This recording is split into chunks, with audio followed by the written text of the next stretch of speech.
মেয়েটাকে আমি চিনতাম সেই কলেজ থেকে। সরকারি মহিলা কলেজে ফার্স্ট ইয়ারের মেয়েদের সব ক্লাস শেষ না হওয়ার আগে বের হতে দিত না। আমি ছিলাম তখন সেকেন্ড ইয়ারের শেষে। আমাদের বাধা ছিল না। মেয়েটা বলেছিল তাকে সাথে করে বের করার জন্য। সে বের হয়ে কিছু দূর আসতেই রাস্তা পার হয়ে গেল। দেখলাম সেখানে একটা ছেলে। এরপরে বেশ কয়েকবার দেখা হয় ওর সাথে। ওর নাম রিয়া। ভালোভাবে পরিচয় হয় মন্দিরে দেখা হয়। এমনিতে স্কুল কলেজে নিজের ধর্মের মেয়ে খুব কম পেয়েছি, তাই ওর সাথে বেশ সখ্যতা হয় আমার। তবে সেটা সিনিয়র জুনিয়র। অনার্সে ভর্তি হওয়ার পর আমাদের ফার্স্ট ইয়ারে গ্যাপ পড়েছিল, তাই সে 1 বছর জুনিয়র হয়েই মহসিন কলেজে ভর্তি হয়।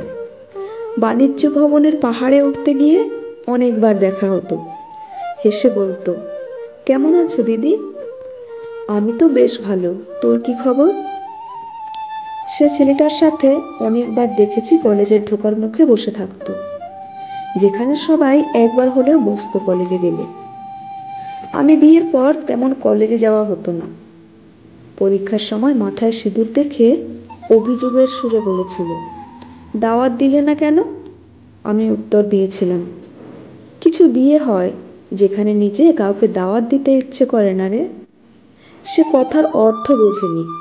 ফেসবুক ঘেঁটে বলল, ওয়াও, কি সুন্দর সুন্দর পিক আপলোড দিয়েছো শাড়ি পরে। ওহ, কবে যে বিয়ে করব আর শাড়ি পরা কাপেল পিক আপলোড দেব, বলেই হেসে গড়িয়ে পড়ছে। কিছুদিন পর ওর সাথে মন্দিরে দেখা হলো আবার। হাতে শাখা দেখে বললাম, কি রে, কখন বিয়ে? দাওয়াত দিবি না? ও এই প্রথম হাসি ছাড়া উত্তর দিল, তুমি ঠিক বলেছিলে দিদি, কিছু বিয়ে হয় যেখানে নিজের থেকে দাওয়াত দিতে ইচ্ছে করে না। আমি কিছু বলতে পারি না। পাশে ওর মা ছিল। আমি মাথায় আলতো করে হাত বুলিয়েছিলাম শুধু। ওর মা বলল, অনেক বড় ঘরে বিয়ে হচ্ছে ওর, তুমিও আসিও। ওর ভাগ্য ভালো যে এমন ঘর পেয়েছি। আমিও হাসি মুখে সায় দিই, বললাম, মেয়ে তো আপনার সোনার প্রতিমা। ফর্ম ফিল আপের সময় ওকে লাইনে দাঁড়িয়ে থাকতে দেখে ওর কাছে যেতেই আমাকে জড়িয়ে ধরে সে। এখন ওকে আরো সুন্দর লাগছে। গায়ে দামি ড্রেস, দামি ব্যাগ, হাতে কানে গলায় সোনার জিনিস, বেশ সুখী লাগছে। স্বামীও ছিল সাথে। বাহ, বেশ ভালো স্বামী পেয়েছিস। সেও মুচকি হেসে সায় দিল। সেও মানল হয়তো তার ভাগ্য ভালো। আমার অনার্স শেষ প্রায়। ওকে দেখলাম আবার। একদম অন্যরূপ। ওর স্বামী ওকে হাত ধরে আনছে। ও প্রেগনেন্ট। আমার বেশ খুশি লাগলো। ও বোঝাতে লাগলো কত খেয়াল রাখে সবাই। বংশের প্রথম সন্তান, তার যত্নের কোনো ত্রুটি নেই। কিন্তু ওকে দেখে আমার কেমন যেন বুকের ভেতর হলো। তুই ভালো আছিস? সে উত্তর দেয়নি। ড্যাব ড্যাব করে তাকিয়েছিল। আমি আর প্রশ্ন করিনি। সেদিন ও মাথায় আলতো করে হাত বুলিয়েছিলাম। নিজের সংসার, বাচ্চা, পড়ালেখা নিয়ে আমি নিজেই আমার মধ্যে অতিষ্ঠ হয়ে উঠেছিলাম। ওর কথা আমার মাথায় ছিল না। এখন আর তেমন বের হওয়া হয় না, কলেজ যাওয়া হয় না, একা কোথাও বেরিয়েছি মনেও পড়ে না। একদিন মেসেঞ্জারে নক দেয় সে। কেন বলো তো? আমি জানতাম না সে কি বলছে, কি হয়েছে। তাও উত্তর দিলাম, তোর কোনো দোষ ছিল না কিন্তু। আর কিছুই বলল না। এইভাবে আরো বেশ কিছুদিন পর আবার নক দিল। কয় পাতা খেলে মানুষ মরে বলো তো? আমি কয়েকটা রাগের ইমো দিয়ে বললাম, ছেলের মুখটা দেখ। আবার বেশ কিছুদিন যায়। আমি খেয়াল করলাম ওর জন্য আমার মন কেমন করে।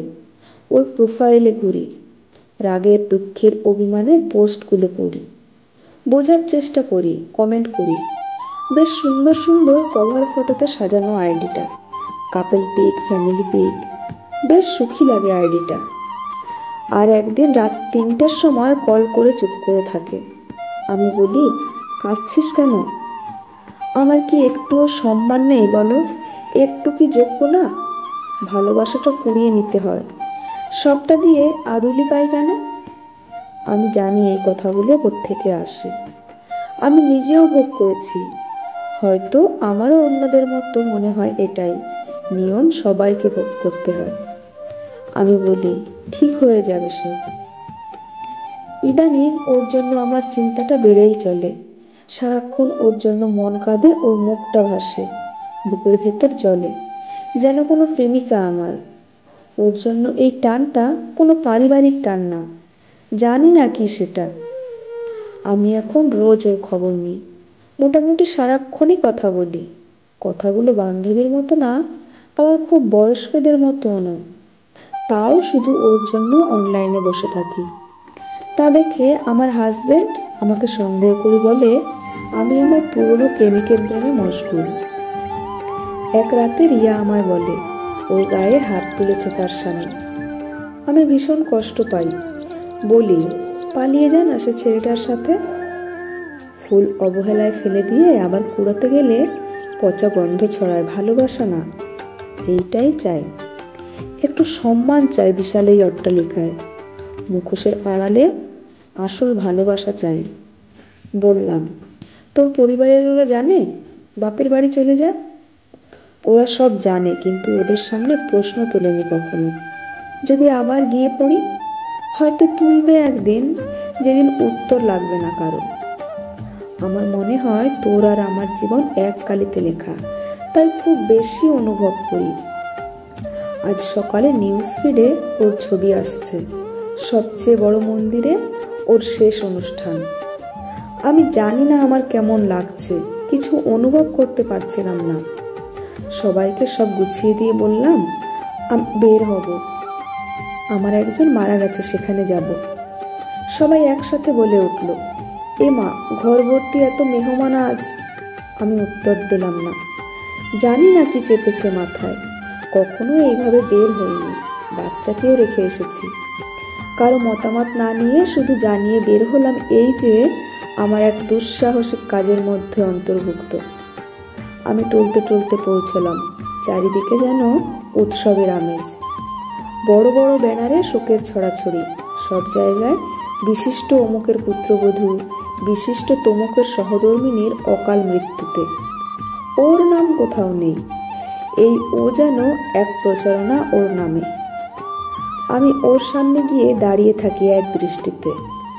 না, আমার কান্না পাচ্ছে না, আগের মতো ওর জন্য বুক জ্বলছে না। ফুলের মাঝে হা করা মুখটা দেখে শুধু বীভৎস লাগছে। বিভিন্ন নাটক চলছে। আমি ওর মায়ের পাশে গিয়ে দাঁড়ালাম। উনি কান্না করতে করতে জ্ঞান হারাচ্ছে বারবার। হয়তো সত্যি, কিন্তু আমার অসহ্য লাগছে। ওর ভাইকে দেখলাম বোনের আত্মহত্যার জন্য দোষী বলছে ওর স্বামীকে, কিন্তু সবার সব ভালো পরামর্শে সেও দমে যাচ্ছে। ওর স্বামীর সামনে গিয়ে দাঁড়ালাম। সে গভীর শোকে কাতর। এখন তখন অবস্থা বেশ খারাপ, তার শরীরের অবস্থা। তবে বেশ সুদর্শনা হওয়ার সৌভাগ্যে আমার দিকে আর চোখে তাকাতে তার ভুল হলো না। কেউ কেউ বাহবা দিচ্ছে ছেলের বউয়ের জন্য এত বড় অনুষ্ঠান, আসলেই ভাগ্যের ব্যাপার। মেয়েকে সুখে থাকতে ভূতে কিলায় আর কি, কয়জনে পায় এমন কপাল। আমি মাথাটা ওদের কথায় সায় দিয়ে নাড়তে নাড়তে বের হয়ে এলাম। হাঁটছি, গাড়ি, রিক্সা, সবজির ভ্যান দিয়ে হাঁটতে খুব একটা ভালো লাগছে না। আমি কখন রাস্তায় হেঁটেছি আমার নিজেরও মনে নেই। আর একটু গিয়ে রিক্সা নেই, উঠে বসতেই দেখি যেখানে অনুষ্ঠান হচ্ছে তার ঠিক দূরে দাঁড়িয়ে আছে সেই ছেলেটা, তাকিয়ে আছে সেদিকে।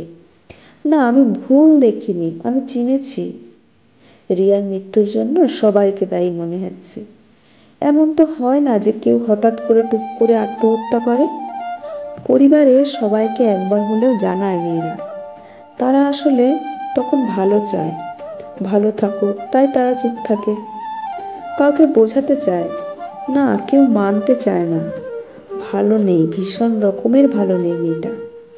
আমি তো সব বুঝতাম, কি করতে পেরেছি। 3 ইডিয়টস মুভিটাতে বলে মাথার চাপ মাপার কোনো মেশিন নেই, না হলে দেখা যেত সব আত্মহত্যা আসলে এক একটা খুন। আমার সারা শরীর অবশ হয়ে আসছে। ভাবলাম গিয়ে কিছুক্ষণ চুপচাপ শুয়ে দুঃখ বিলাস করব। ঘরে বেল দিতেই দেখি মেহমানে ভরপুর। প্রশ্ন আসে, এই তো বউ এসে গেছে। কার মরাতে গিয়েছিলে? কে হয় সে, তোমার আত্মীয় নাকি বান্ধবী? মন্দিরে একটা মরা নিচ্ছে, ওটাতে গিয়েছো নাকি? আমি উত্তর দিইনি, কি দেব? কে হয় ও আমার? বান্ধবী নাকি আত্মীয়? না, জানি না কি সম্পর্ক। বাইরের কাপড় ছেড়ে ডিপ ফ্রিজ খুলে মাছ মাংস চিংড়ি বের করে ভেজাতে দিই। তোর মতো আমারও দুঃখ পাওয়ার অধিকার নেই, নানা প্রশ্নের উত্তর দিতে হবে। চুলায় তেল গরম হয়েছে, চিকেন নাগেট আর রোল ডুবিয়ে দিয়ে বরফ মাছ মাংসের উপর যে পানি ছেড়েছি বেসিনে, সে পানির মধ্যে মুখটা এগিয়ে দিতেই এতক্ষণের জমা সব ভাত হু হু করে হুড়মুড় করে বের হতে চাচ্ছে, যেন আগুন লেগে বরফ ছুটছে। পানিতে মিশে যাচ্ছে আমার চোখের পানি, হিচকির মতো উঠছে, কান্না যেন বাঁধ ভেঙেছে। বেঁচে গেলি নাকি রে মেয়ে? তবে আমি যে একটা খুনের সাক্ষী হয়ে রয়ে গেলাম রে।